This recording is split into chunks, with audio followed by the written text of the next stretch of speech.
नमस्कार, पॉलिटिकल बाबा में आपका स्वागत है। मैं हूं मनोरंजन भारती। आज चर्चा करेंगे एक ऐसे नारे की जिसके बारे में कहा जा रहा है कि आने वाले दिनों में वह भारतीय राजनीति का परिदृश्य ही बदल देगा। जी हां, इस नारे की शुरुआत राहुल गांधी ने कर्नाटक से कर दी है। उन्होंने अपने एक रैली में कहा कि जिसकी जितनी आबादी उसको उतना हक। हालांकि इस तरह की बातें जो है काफ़ी दिनों से चर्चा में है। कांग्रेस अध्यक्ष मल्लिकार्जुन खड़गे इस बारे में प्रधानमंत्री को चिट्ठी लिख चुके हैं। उन्होंने कहा है कि जो एक जाति गणना जो हुई है उसकी रिपोर्ट केंद्र सरकार सार्वजनिक करे। इसके बारे में बताऊंगा, लेकिन सबसे पहले इस तरह की मांग जो है बिहार से हुई। बिहार से सभी पार्टियों का एक डेलीगेशन प्रधानमंत्री को मिल चुका है इस बारे में। और उस वक्त बिहार में जो है वो बीजेपी की सरकार थी, बीजेपी जेडीयू की, लेकिन उस गठबंधन में तेजस्वी यादव भी आए थे और बीजेपी के नेता भी आए थे।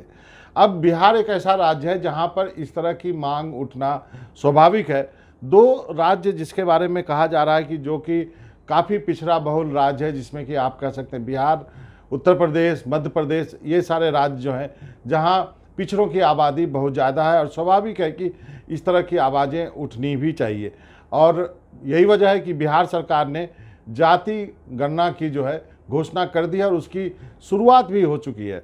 इसको जो है बिहार सरकार आर्थिक सर्वेक्षण का नाम दे रही है। उनका कहना है कि हम जातियों के आधार पर लोगों को की संख्या देखेंगे और उसके बाद हम जो कल्याणकारी योजनाएं बनाते हैं वो इन लोगों तक पहुंचे, उसको हम सुनिश्चित करेंगे। अब आपको बता दूं कि यूपीए सरकार ने 2011 में इस तरह की एक गणना की थी और वो डाटा जो है वो सरकार के पास है। जो ग्रामीण विकास मंत्रालय है उसने ये सर्वे किया था, इसको सर्वेक्षण ही बोलते हैं। लेकिन उसके पहले 1931 में ओबीसी की गणना हुई थी। 1931 का जो सेंसस हुआ था उसमें हुई थी और उस वक्त जो डाटा आया था उसके अनुसार 52% पॉपुलेशन जो है इस देश की पूरी जनसंख्या का आधा जो है वो ओबीसी है, यानी अदर बैकवर्ड क्लास में आते हैं। उसके बाद 70 के दशक में आपने देखा होगा कि भारतीय राजनीति का मंडलीकरण हुआ, जिसको आप कहते हैं कि मंडलाइजेशन हुआ। और उसके बाद एक बहुत सारे नेता जो है उस वक्त राजनीति में आए जो कि इस वर्ग थे, जिसमें लालू प्रसाद यादव, देवीलाल, मुलायम सिंह यादव, रामविलास पासवान, शरद यादव, सीताराम केसरी, इस तरह के नेताओं की एक लिस्ट आप तैयार कर सकते हैं जो कि 70 के दशक में राजनीति में आए और उसके बाद देश की राजनीति में अहम भूमिका उन्होंने निभाई। यही वो समय था जब इन नेताओं ने अपने कांग्रेस से हट करके अपनी एक पार्टी बनाई, उनकी पार्टी चली और उनकी पार्टी के बारे में आप कह सकते हैं कि ये सारी पार्टियां जो थी वो जाति विशेष पे थे, यानी कास्ट बेस्ड पार्टियां उन्होंने बनाई।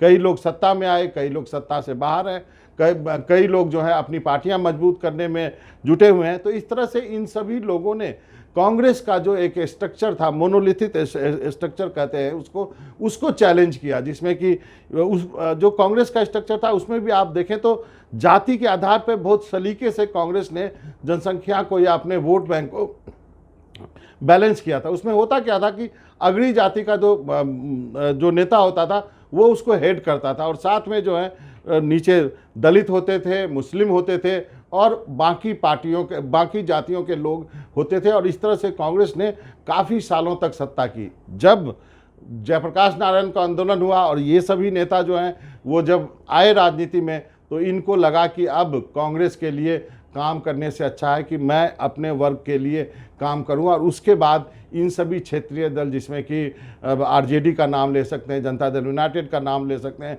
जिसमें समाजवादी पार्टी का नाम ले सकते हैं, जिसमें बहुजन समाज पार्टी का नाम ले सकते हैं, इन सब पार्टियों का जन्म हुआ और ये सारी पार्टियां फली फूली और सत्ता में रहीं और इन्होंने काफ़ी कुछ काम भी किया, ऐसा नहीं कि काम नहीं किया।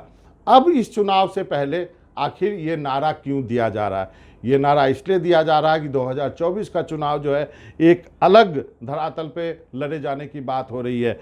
लोगों को मालूम है, इन विपक्ष के नेताओं को मालूम है कि 2024 के लोकसभा चुनाव के पहले अयोध्या में राम मंदिर बन के तैयार होगा और उसका जो है लोगों के लिए एक और बीजेपी के लिए एक बड़ा वोट बैंक होगा। उसके सहारे बीजेपी जो है हिंदू वोटों को अपने तरफ करने की कोशिश करेगी।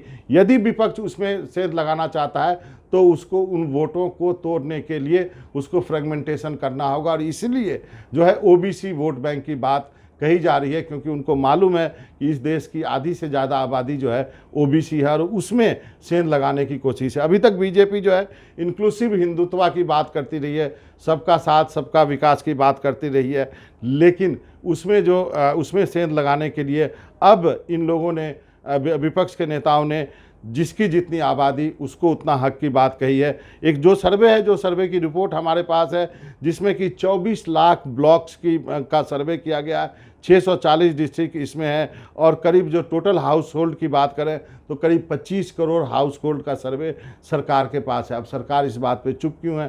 क्योंकि सरकार नहीं चाहती है कि ये सर्वे बाहर आए, और ये यदि डाटा बाहर आ गया तो ये सबसे बड़ा डाटा होगा भारतीय राजनीति के लिए। और कहा जाता है कि आज के दिन डाटा जो है वही किंग है, जिसके पास भी होगा। यदि ये डाटा बाहर आता है तो ये इसको बाजार भी इसको इस्तेमाल करेगा, राजनेता भी इसको इस्तेमाल करेगा।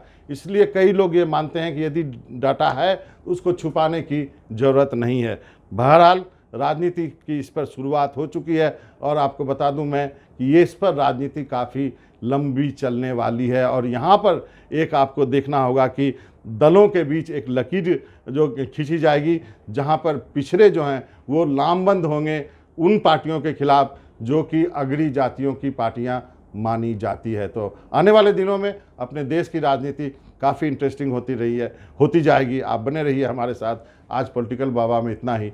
मनोरंजन भारती को इजाज़त दीजिए। नमस्कार।